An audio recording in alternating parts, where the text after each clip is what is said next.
അപർണയോട് ഒറ്റ ചോദ്യം ചോദിക്കട്ടെ.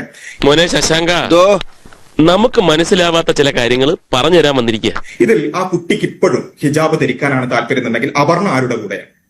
താൻ എവിടെ നിന്ന് വന്ന് രാവിലെ കുറ്റിയും പറിച്ച്?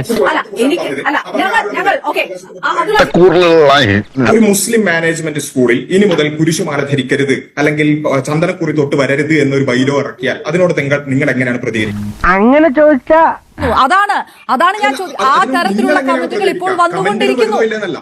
ഈ പ്രതിസന്ധി കനകാംബരനെ തരണം ചെയ്തേ പറ്റൂ.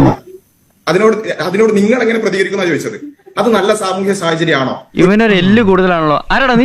എനിക്ക് ബ്ലഡ് പ്രഷർ വന്നാലുണ്ടല്ലോ വിഷം പിന്നെ മേലോട്ട് കയറും. പിന്നെ ഞാനൊന്ന് കടിച്ചാലുണ്ടല്ലോ നീ ചാവും. ശബരിമലക്ക് പോകുമ്പോൾ കറുത്ത വസ്ത്രം ധരിച്ചു വരരുത്, അതൊരു മതത്തിന്റേതാണ് എന്ന് പറഞ്ഞുകൊണ്ട് അതിനോട് എന്ത് പ്രസക്തി ഉണ്ട്? ശബരിമലയ്ക്ക് പോകുമ്പോൾ കറുത്ത വസ്ത്രം ധരിച്ചുകൊണ്ട് അല്ലെങ്കിൽ മറ്റേതെങ്കിലും നിറമുള്ള യൂണിഫോം ഉള്ള ഒരു സ്കൂളിൽ ഒരു കുട്ടിക്ക് കറുത്ത വസ്ത്രം ധരിച്ച് ശബരിമലയ്ക്ക് പോകുമ്പോൾ ക്രൈസ്തവ മാനേജ്മെന്റ് സ്കൂളിൽ സാധിക്കുമോ? സ്വാഭാവികമായിട്ടും ഈ വിഷയം ഉണ്ടാവില്ലേ? സാധാരണ ആരെങ്കിലും ചോദിച്ചാൽ ഞങ്ങൾ ഇങ്ങനെയാ പറയാറുള്ളത്. ഒരു എക്സ്പ്ലനേഷൻ ധാരാളം മതി സർ. ഇപ്പോൾ തന്നെ അങ്ങനെ വരാറുണ്ട്, കുട്ടികൾ അങ്ങനെയൊക്കെ വരാറുണ്ട്. അതിൽ ആർക്കും ഒരു അസഹിഷ്ണുതയില്ല. വേറെ ഒരു വഴിയില്ല ഗായ്സ്, പെട്ടിരിക്കുകയാണ് നമ്മൾ ശരിക്കും. നമ്മൾ പറഞ്ഞു പിടിച്ചില്ലേ? അല്ലെങ്കിൽ ഒരു കറുത്ത ഷോള് ധരിച്ചുകൊണ്ട് വന്നു എന്നുള്ളത് കൊണ്ട് ഇവിടെ ഒരു ആകാശം ഒടിഞ്ഞു പൊളിഞ്ഞ് വീഴാൻ പോകുന്നില്ല. പറയുമ്പോ എല്ലാം പറയണല്ലോ മായ. നമുക്ക് സഹിഷ്ണുതയാണ് വേണ്ടത്. എല്ലാവർക്കും അവരവരുടെ ഇഷ്ടപ്രകാരം മതാചാരം അനുസരിച്ചുകൊണ്ട് തന്നെ ജീവിക്കാനുള്ള സാമൂഹ്യ സാഹചര്യമാണ് വേണ്ടത്. പതുക്കെ പറ. എന്തിനു പതുക്കെ കേൾക്കണം? മുഖത്ത് നോക്കി കാര്യം പറയാൻ നമ്മൾ ആരെ പേടിക്കണം? അങ്ങനെ ജീവിക്കുന്നു എന്നുള്ളത് കൊണ്ട് ഇവിടെ ഒരു ആകാശം ഒടിഞ്ഞു പൊളിഞ്ഞ് വീഴാൻ പോകുന്നില്ല.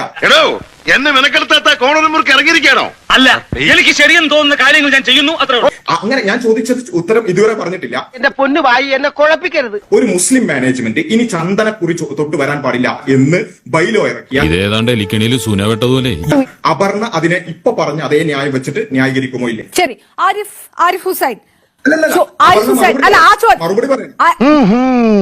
ആ വേല മനസ്സിലിരിക്കട്ടെ. എന്റെ ചോദ്യം ഞാൻ നേരത്തെ പറഞ്ഞു. അറിയില്ല, എനിക്കൊന്നും അറിയില്ല.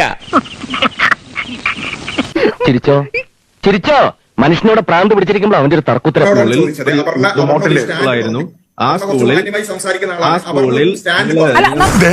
എനിക്ക് പ്രശ്നം വയ്യ. എനിക്ക് നമുക്കത് മാന്യമായി തന്നെ സംസാരിച്ചു. ആരിഫ് പറയട്ടെ, ആരിഫ് പറയട്ടെ. എന്തിന് അതിന്റെ ഗമ നിനക്കിരിക്കട്ടെ.